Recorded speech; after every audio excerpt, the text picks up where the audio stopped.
Assalamualaikum warahmatullahi wabarakatuh. Kami dari kelompok satu akan mempresentasikan hasil final project untuk mata kuliah DWO kali ini. Eh, Judul dari final project kami, perancangan data warehouse advanced work berbasis fake constellation schema untuk analisis penjualan dan pembelian.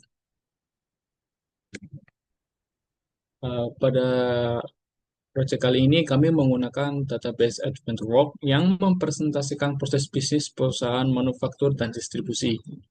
Lalu ada beberapa permasalahan, yakni data masih bersifat operasional, sulit dianalisis untuk kebutuhan strategis.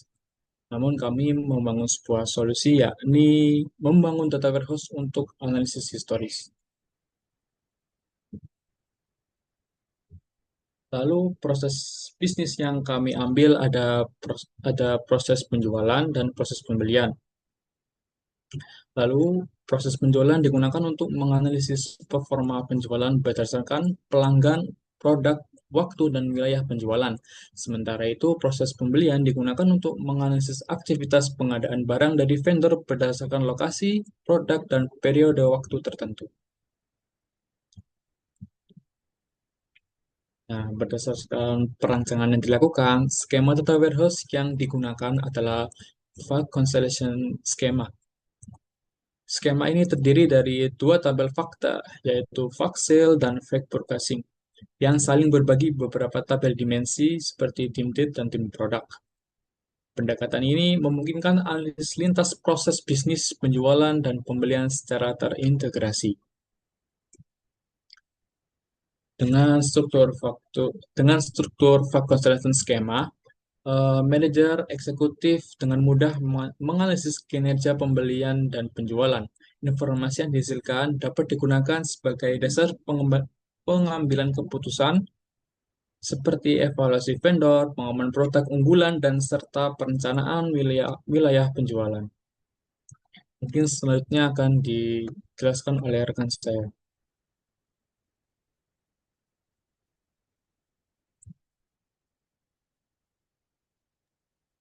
Selanjutnya yaitu proses ETL. Di sini ada 7 tabel yang dijadikan proses ETL, di mana ada tabel dim customer, tabel fake sales, tabel dim product, tabel fake purchasing, tabel dim sales territory, tabel dim vendors, dan tabel dim location. Untuk tabel dim date sendiri tidak dijadikan ETL menggunakan Pentaho, tapi sudah disusun dengan menggunakan prosedur. Nah, di sini ada dua tipe tabel, yaitu tabel dimensi dan juga tabel fakta, di mana tabel dimensi ini terdiri dari tabel input dan juga insert atau update. Sedangkan tabel fakta terdiri dari tabel input dan juga tabel output. Nah, perbedaannya terletak pada di step terakhir ini, di mana di sini untuk insert atau update ini, contohnya pada tabel dim customer ini key-nya menggunakan customer ID. Nah, yang dimaksud key ini yaitu untuk menentukan apakah data itu diupdate atau diinsert. Misal ada customer yang mengubah alamat tapi customer tersebut sudah pernah terdaftar di database, maka yang hanya perlu diupdate, tidak perlu diinsert yang baru. Lalu untuk tabel fakta di sini terdapat tabel output di mana setiap transaksi atau setiap data yang masuk itu dianggap sebagai data baru. Jadi tidak perlu diupdate ataupun diubah. Lalu ini untuk contoh data dari tabel dim customer. Seperti ini datanya untuk person ID-nya yang nol itu karena pembelinya itu merupakan toko, bukan orang. Lalu untuk yang tabel fakta di sini berikut merupakan contoh dari datanya.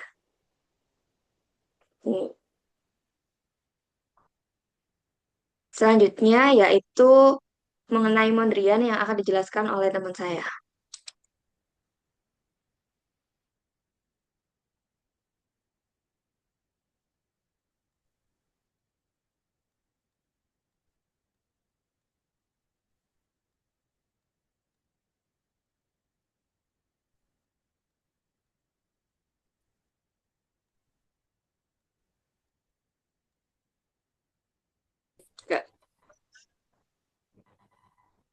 Jadi setelah proses ETL, proses selanjutnya adalah membuat OLAP cube.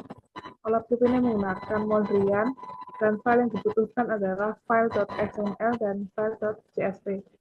Berikut adalah file.xml-nya. Ini disesuaikan dengan tabel dimensi dan measures yang ada pada database warehouse. Setelah membuat file.xml, selanjutnya ini adalah file.csv yang akan menampilkan OLAP-nya nanti.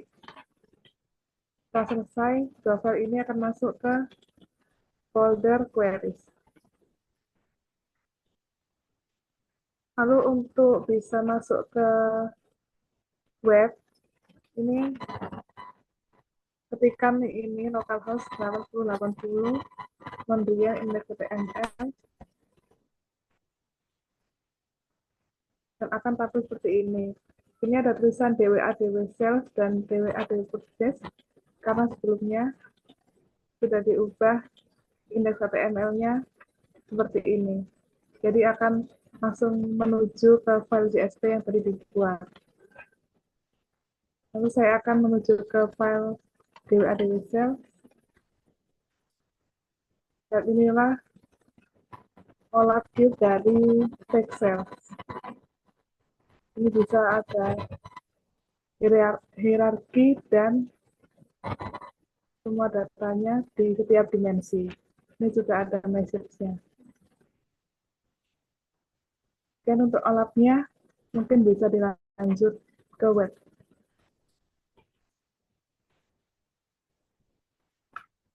Baik. Di sini saya akan menjelaskan hasil dari website yang ada pada data warehouse admin. Mungkin sebelumnya dilakukan login terlebih dahulu.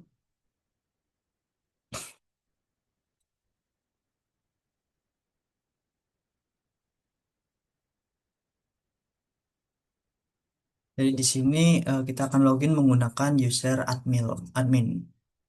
Lalu setelah masuk, kita akan ditampilkan dashboard sales. Oke, setelah kita masuk ke dalam dashboard, di sini menampilkan ada side menu, di mana side menu ini terdapat tiga kategori. Yang pertama itu sales, yang kedua ada purchasing, dan yang ketiga adalah ranking table. Di mana yang pertama ini adalah executive dashboard dari sales. Dan di mana di sini ada total revenue, order, dan juga top region dan average order value. Dan di sini menampilkan grafik revenue growth dari 12 bulan. Dan di bawahnya ada sales by kategori, di mana kita jika ngeklik bikes atau komponen, maka di bawahnya akan berubah menyesuaikan dengan data dari produk kategori itu. Dan di sini ada theory leaders, di mana di sini ada ranking dari beberapa negara, dan di bawahnya lagi adalah subkategori di komponen, di mana di sini kategori bikes ada road bikes, mountain bikes, touring bikes, dan lain-lain. Lalu selanjutnya di sini ada dashboard. Dashboard di sini menampilkan purchasing totalnya, ada total ordersnya, top region untuk purchasingnya, dan juga average order value. Dan di sini ada purchasing trend dalam 2 bulan, 12 bulan. Dan di sini ada top vendors by spend, dan di sini jika diklik juga akan menyesuaikan top produk dari sesuai dengan vendornya, yaitu profesional, juga top product snapshot. Visualisasikan dari penjelasan teman saya yang sebelumnya. Di sini ada purchasing dan di sini ada sales. Lalu yang di bawah sendiri ini ada menu ranking table, di mana ranking table ini merupakan detail dan juga ranking dari beberapa hasil laporan. Di mana yang pertama yaitu ini ada 10 perangkat teratas, 10 produk teratas, top wilayah. Lalu di sini ada ranking purchasingnya, yaitu produk termahal, 10 vendor teraktif, 10 vendor yang paling banyak dibeli. Mungkin itu aja presentasi dari kelompok kami. Saya tutup. Wassalamualaikum warahmatullahi wabarakatuh.